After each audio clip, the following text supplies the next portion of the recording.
Let me start by telling you about my little slice of paradise.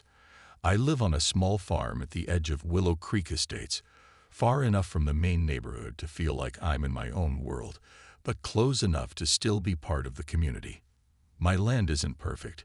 It's not manicured or polished like some of the other properties nearby, but it has character. Wildflowers grow freely along the edges of the fields, and tall grass sways gently in the breeze. It's peaceful here, especially early in the morning when the sun rises over the trees and bathes everything in golden light. The deer are what make this place truly special. For years, they've wandered onto my property, grazing quietly in the meadow or resting under the shade of the oaks. They're shy creatures, always alert, their big brown eyes watching for any sign of danger. But on my farm, they seem to relax. Maybe it's because there aren't many people around, or maybe it's because I've never bothered them. Whatever the reason, they've become a part of my daily routine. Seeing them out there gives me a sense of connection to nature that I wouldn't trade for anything. Last spring, something unexpected happened that made those deer even more important, not just to me, but to science. A woman named Dr. Emily Carter reached out to me one afternoon. She's a wildlife biologist with the local university, and she explained that she'd been studying a herd of white-tailed deer as part of a research project. These weren't ordinary deer. They were fitted with GPS collars to track their movements and help scientists understand how they use different habitats throughout the year. One of her collared deer, a doe named Artemis, had started spending a lot of time on my land. At first, I wasn't sure how to feel about it. Having a tracked animal on my property sounded kind of cool, but I also didn't want anyone showing up unannounced or disrupting my quiet life. Dr. Carter assured me that her team would stay out of my way. "All we need is permission to keep monitoring her," she said. "You won't even notice we're here." After thinking it over, I agreed. How could I say no? Knowing that my farm played a role in helping researchers learn more about these beautiful animals felt like an honor. For months, everything went smoothly. The deer came and went as they always had, and life carried on as usual. I barely noticed the collar around Artemis's neck after a while. It blended in with her natural coloring. Occasionally, Dr. Carter would send me updates about the study, sharing maps of where Artemis had traveled and explaining what the data meant. It was fascinating to see how much ground one deer could cover, moving between forests, fields, and streams without a care in the world. But trouble was brewing, though I didn't realize it at the time. Willow Creek Estates might look picture-perfect on the surface, but beneath all the neatly trimmed lawns and cheerful mailboxes lies a darker side, one dominated by rules, rumors, and power struggles. And right at the center of it all was Karen. You've probably heard stories about people like her, the type who takes pride in enforcing every rule, no matter how trivial, and seems to thrive on causing drama. She'd recently joined the HOA board, and word quickly spread that she was determined to leave her mark on the neighborhood. Karen's arrival didn't bother me at first.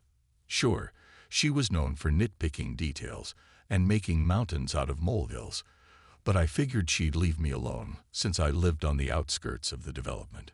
Boy, was I wrong. Little did I know, Karen had already set her sights on my farm and the deer that called it home.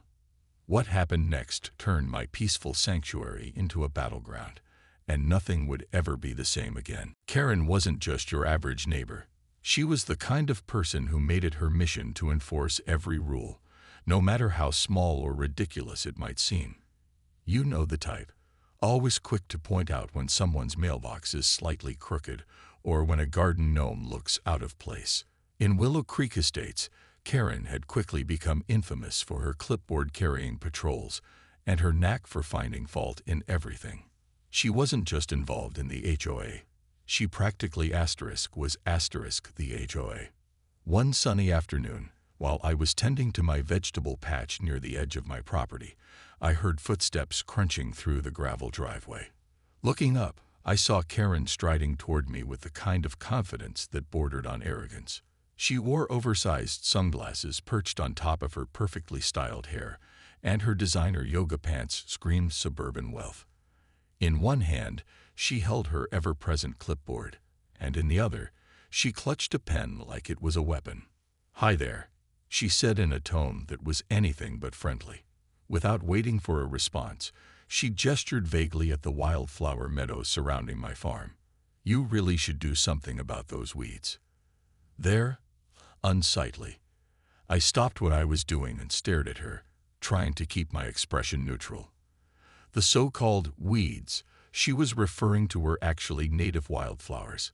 Purple coneflowers, black-eyed Susans, and milkweed that I'd let grow intentionally.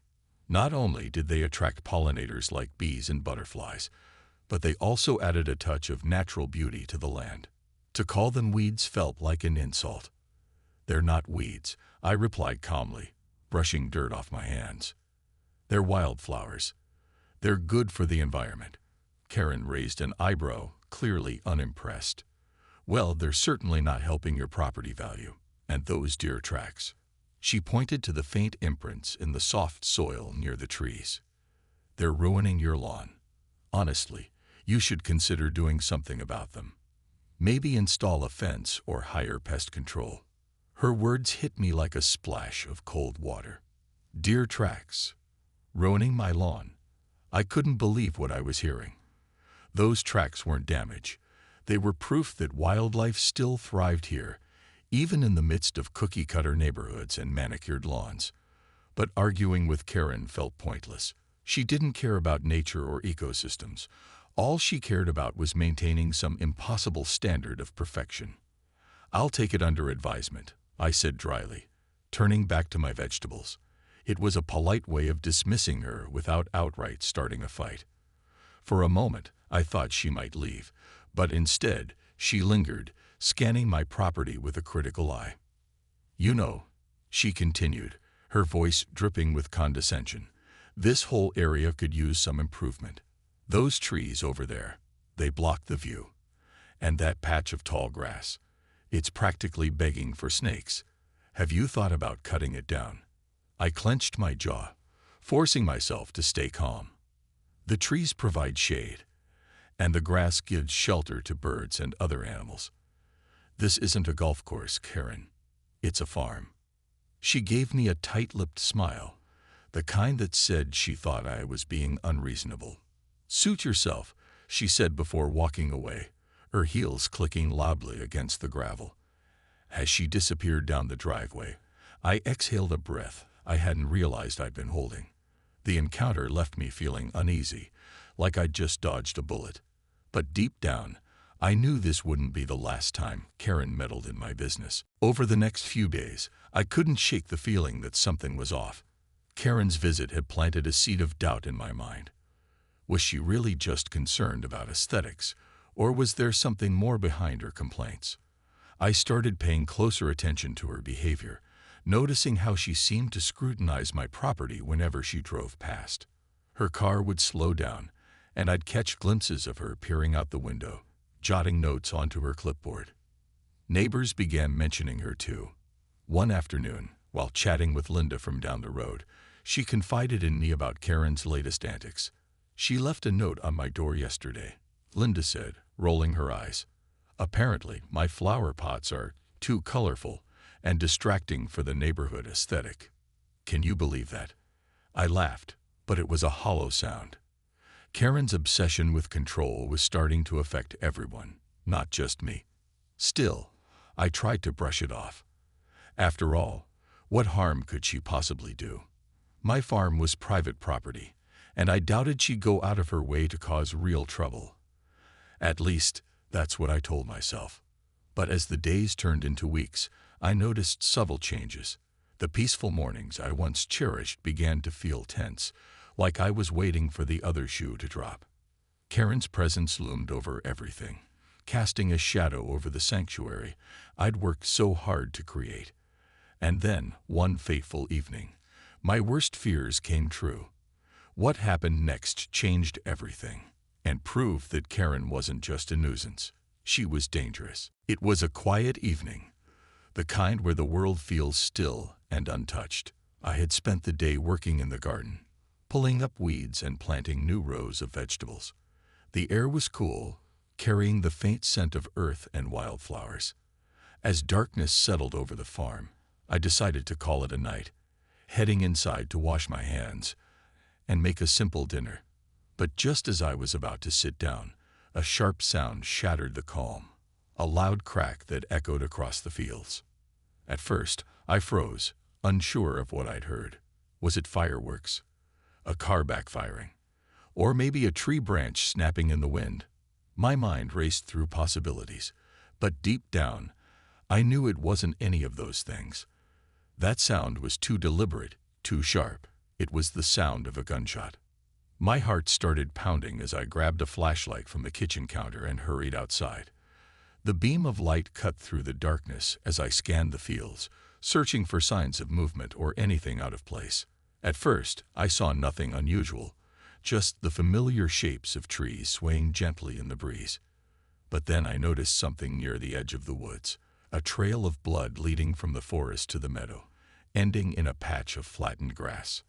I felt sick to my stomach as I followed the trail, my flashlight trembling in my hand. And then I saw it, the GPS collar lying abandoned on the ground. Its small blinking light was like a cruel joke, a reminder of the life it once tracked. Artemis. The realization hit me like a punch to the gut. Karen hadn't just been complaining about the deer. She had crossed a line I never thought she'd dare to cross. The next morning, I called Dr. Emily Carter immediately, my voice shaking as I explained what had happened. She arrived within an hour, her face pale with shock when she saw the collar. "This is catastrophic," she said, holding it carefully as if it were a fragile relic. "Artemis has been part of this study for 3 years. We'll need to report this to the authorities." As we stood there in silence, anger began to replace my disbelief. How could someone do this? Artemis wasn't just a deer. She was a living, breathing creature who played a vital role in the ecosystem. She was part of a scientific effort to understand and protect wildlife. And now, because of one person's selfishness, she was gone. That anger carried me straight to Karen's house later that afternoon. I didn't plan what I was going to say. I just knew I needed answers. When she opened the door, looking smug in her yoga pants and oversized sweater, I nearly lost control of my emotions. Instead, I forced myself to stay composed, shoving the collar into her hands. "What did you do?" I demanded, my voice low but steady. "That deer was part of a research project. Do you realize the damage you've caused?" Karen blinked, momentarily caught off guard, but then her expression hardened. "Oh, please," she scoffed, tossing the collar onto a side table as if it meant nothing. "Those deer are pests. They destroy gardens and ruin property values. I was doing everyone a favor. Besides, it's not like you own the entire ecosystem." Her words made me want to scream. How could she be so dismissive? This wasn't about property values or aesthetics. It was about taking a life for no reason other than convenience and arrogance. I wanted to argue, to make her see how wrong she was, but I could tell it wouldn't matter. Karen didn't care about consequences or ethics. All she cared about was herself. Walking away from her house felt like dragging myself through quicksand. Every step was heavy with frustration and sadness. I couldn't believe this was happening. Not here, not in my sanctuary. But as angry as I was, I also knew I couldn't let this go unanswered. Artemis deserved justice, and so did the scientists who had worked tirelessly to study her and her herd. If Karen thought she could get away with this, she was wrong. That night, I lay awake staring at the ceiling, replaying everything in my mind. The gunshot, the blood trail, the collar, all of it felt surreal, like pieces of a nightmare I couldn't wake up from. But unlike a dream, this was real, and I knew I had to act. Somehow, I had to prove what Karen had done. Because if I didn't, she would keep hurting others without a second thought. The stakes were higher than ever, and I wasn't going to back down. The next morning, I sat at my kitchen table with a cup of coffee that had long gone cold. My mind was racing, replaying every detail from the night before. The gunshot, the blood trail, the GPS collar blinking faintly in the dark. Karen's smug face haunted me, her casual dismissal of what she'd done making my blood boil all over again. But anger wasn't enough. If I wanted to hold her accountable, I needed proof. Solid, undeniable evidence that would show everyone exactly who Karen really was. I called Dr. Emily Carter first, explaining that I couldn't let this go unanswered. She agreed, her voice trembling with a mix of grief and determination. "We'll report this to the authorities," she said firmly. "But without concrete evidence linking her to the crime, it'll be hard to press charges." That's when an idea began forming in my mind. Evidence. Proof. What if I could catch Karen in the act? It sounded risky, maybe even crazy, but I knew I had to try. Over the next few days, I started setting up motion-activated cameras around my property. I placed them strategically near areas where Artemis and other deer used to frequent, hoping to capture anything suspicious. The cameras were small and discreet, blending into the trees and brush so well that only someone looking closely would notice them. While I waited for the cameras to do their job, I began documenting everything else. Every time Karen drove past my farm, I noted the time and date. Every email or note she sent complaining about the deer, I saved as part of a growing file. I even started keeping a journal, writing down every interaction we'd ever had, no matter how minor it seemed. At first, it felt obsessive, like I was building a case against her instead of living my life. But the more I wrote, the clearer it became. Karen wasn't just careless or rude. She was dangerous. Karen, of course, didn't make things easy. As soon as she realized I wasn't backing down, she retaliated. Emails began flooding my inbox, each one angrier than the last. "You're harassing me," one read. "This feud needs to stop before it escalates further."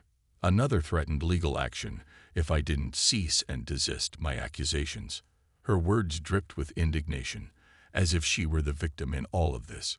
Reading them made me laugh bitterly. It was like watching a villain try to play the hero. But the real breakthrough came late one night, about 2 weeks after I installed the cameras. I was sitting on the couch, scrolling through photos on my phone, when I decided to check the footage. Pulling up the app connected to the cameras, I started reviewing clips from earlier in the week. Most showed nothing unusual: deer wandering through the fields, birds flitting between branches, the occasional raccoon sniffing around the edges of the woods. Then I reached the most recent recording. My breath caught in my throat as I watched the screen. There she was, Karen, creeping through the woods under the cover of darkness. She wore camouflage pants and carried a rifle slung over her shoulder, its shape unmistakable even in the grainy infrared footage. The timestamp confirmed it. The video was taken on the same night Artemis disappeared. My hands trembled as I replayed the clip, my heart pounding in my chest. This was it. This was the proof I'd been waiting for. For a moment, I just sat there, staring at the screen in stunned silence. Part of me wanted to march straight to Karen's house and confront her again, waving the footage in her face. But I knew better. This wasn't just about me anymore. It was about justice for Artemis, for Dr. Carter, and for anyone else Karen thought she could bully without consequences.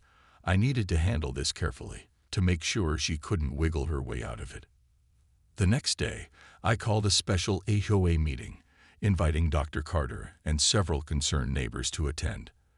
I didn't tell them why. I wanted the reveal to happen in front of everyone, including Karen herself.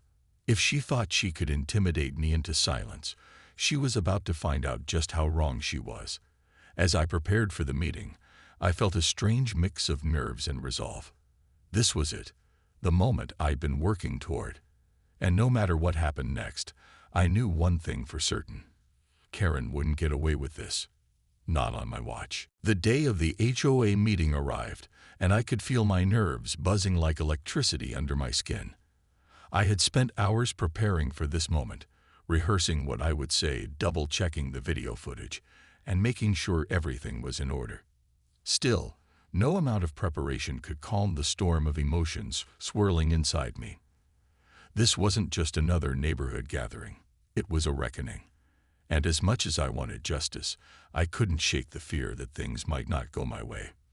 When I walked into the community center where the meeting was being held, the room buzzed with quiet chatter. Neighbors sat stiffly in folding chairs, exchanging polite smiles or whispering to one another. Karen, predictably, was already there, perched near the front like she owned the place. She wore her usual outfit, designer sunglasses resting atop her head, paired with an oversized sweater that somehow managed to look both casual and expensive. Her clipboard rested on her lap, and she greeted people with a practiced smile that didn't quite reach her eyes. I took a seat toward the back, clutching my laptop tightly in my hands. Dr. Emily Carter sat beside me, her presence grounding me in a way I desperately needed. She gave me an encouraging nod when our eyes met, silently reminding me why we were here, not just for Artemis, but for all the animals and people who deserved better than Karen's reckless behavior. As the meeting began, the HOA president called for order, welcoming everyone and outlining the agenda. When it came time for open discussion, I hesitated for only a second before standing up.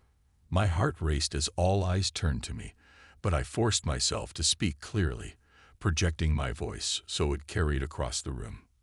"I'd like to address something serious that's been affecting our community," I started, glancing briefly at Karen before focusing on the rest of the group. "Many of you know that deer frequently visit my property. They're beautiful creatures, and their presence has always been a source of joy for me.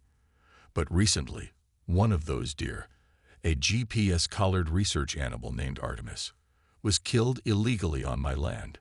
A murmur rippled through the crowd, and I saw confusion flicker across some faces while others looked uneasy.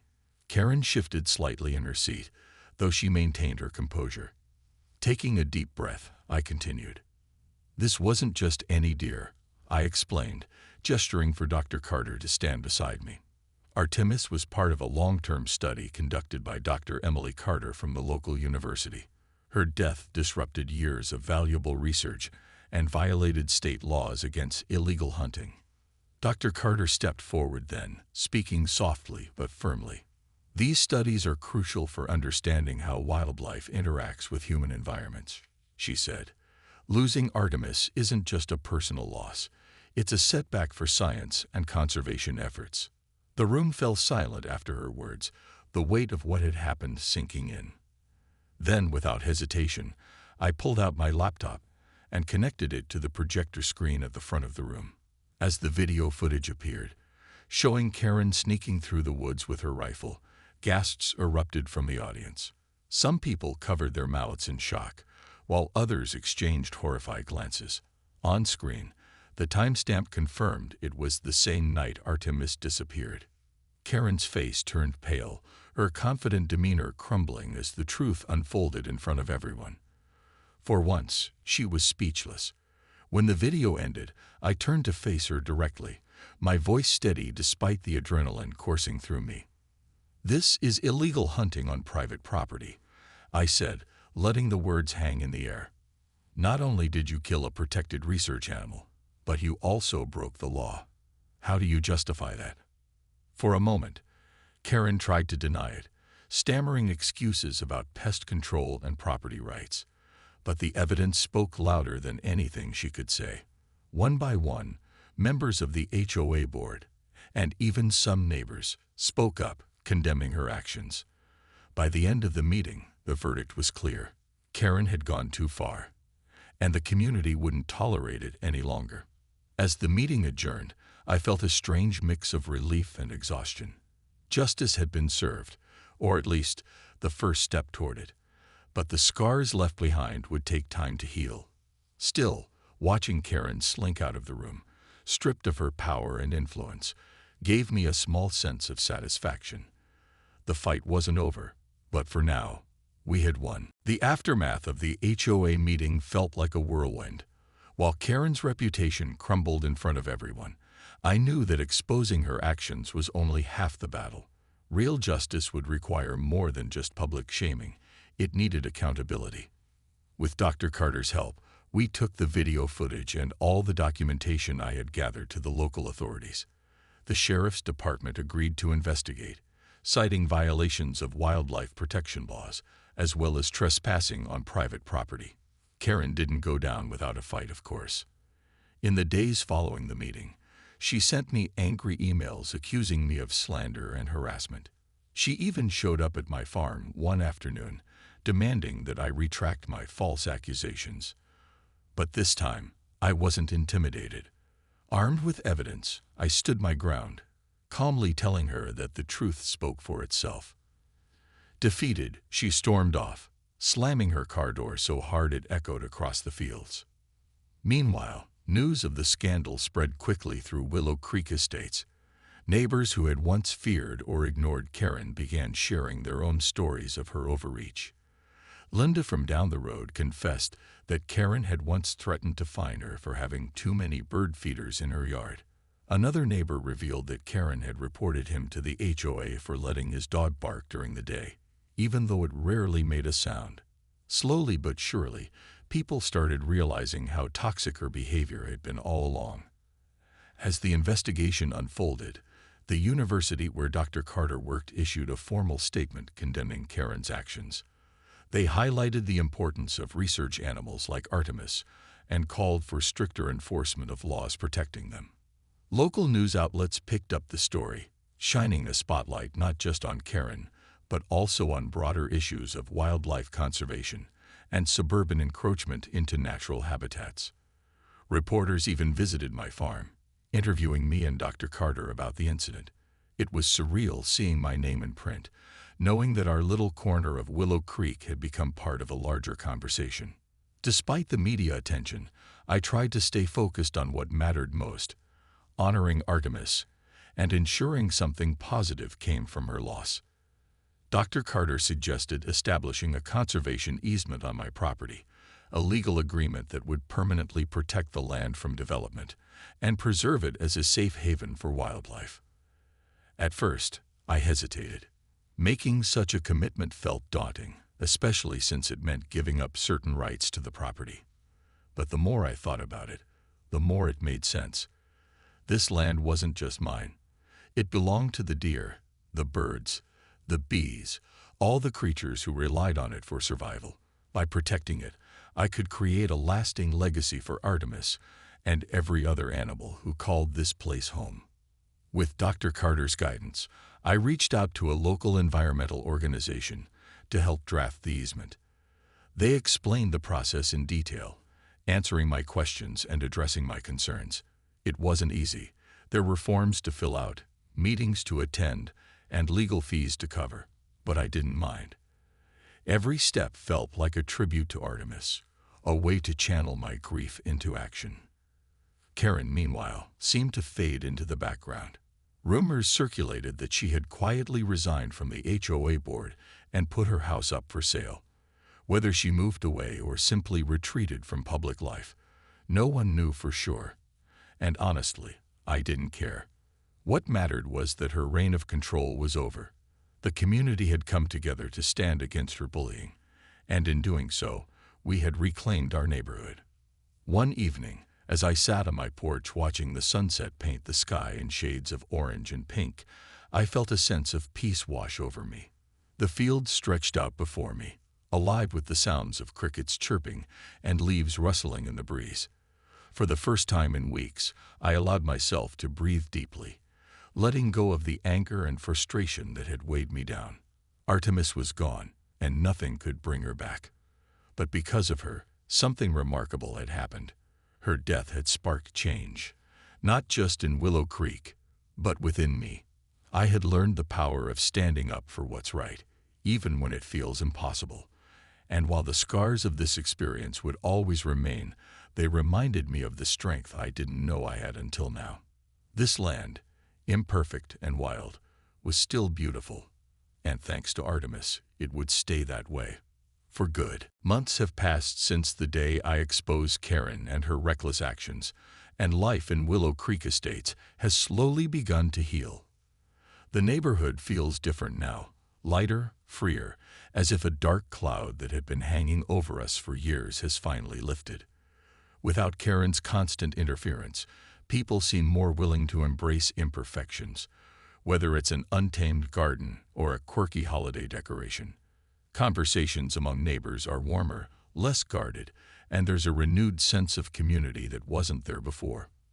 For me, the changes ran deeper than just the atmosphere around town. Losing Artemis was heartbreaking, but honoring her memory gave me purpose. When the conservation easement on my property was finalized, I held a small gathering to celebrate, not just the protection of the land, but also the resilience of everyone who stood together during those difficult weeks. Dr. Carter attended, along with several neighbors who had supported me through it all. We planted a tree near the edge of the meadow where Artemis used to graze, dedicating it to her legacy. It felt like closure, a way to turn pain into something meaningful. The deer eventually returned to my farm, though their numbers were smaller than before. At first, I worried they might never come back, scared off by what had happened. But nature has a way of healing itself when given the chance. Now, on quiet mornings, I sit on my porch sipping coffee and watch them wander through the fields, their movements graceful and unhurried. Each time I see them, I'm reminded of how fragile yet resilient life can be, and how important it is to protect it. Dr. Carter kept in touch after everything settled down, updating me on the progress of her research. Losing Artemis had been a setback, she admitted, but the study continued thanks to the remaining collared deer in the herd. She even invited me to visit the university one afternoon to meet the team working on the project. Walking through the lab filled with maps, charts, and photos of wildlife, I felt a deep sense of pride, knowing that my little farm played a role in something so much bigger than myself. As for Karen, rumors say she moved out of Willow Creek shortly after the scandal broke. Some claim she relocated to another state. Others whisper she bought a condo in the city. Truthfully, I haven't thought about her much lately. What she did will always leave a mark, but dwelling on anger or resentment wouldn't change anything. Instead, I've chosen to focus on the positives, the connections I've made, the lessons I've learned, and the future I'm helping to shape. One thing became clear to me throughout this journey. Standing up for what's right isn't easy. It takes courage, patience, and sometimes sacrifices you didn't plan for. But it's worth it. Every step I took, from installing cameras to confronting Karen at the HOA meeting, taught me that silence only empowers those who seek to harm or control. Speaking out may feel daunting, but it creates ripples of change that extend far beyond what we can imagine. Now, when I walk through my fields or sit under the shade of the tree we planted for Artemis, I feel a profound gratitude for this land, for the creatures that call it home, and for the strength I discovered within myself. Willow Creek isn't perfect, it never was, but its beauty lies in its authenticity. The wildflowers still bloom, the tall grass sways in the breeze, and the deer continue to roam freely. Life here is messy, unpredictable, and alive, and I wouldn't trade it for anything. Artemis may be gone, but her story lives on. Through her, I learned that protecting something greater than ourselves requires courage, determination, and heart. And while I'll always miss seeing her delicate form moving through the meadow at dawn, I find comfort knowing that her spirit endures, not just in the conservation easement or the memories of those who cared for her, but in the hope that her loss inspired others to do better. This farm isn't just mine anymore. It belongs to the deer, the birds, the bees, and every living thing that finds refuge here. Thanks to Artemis, it always will.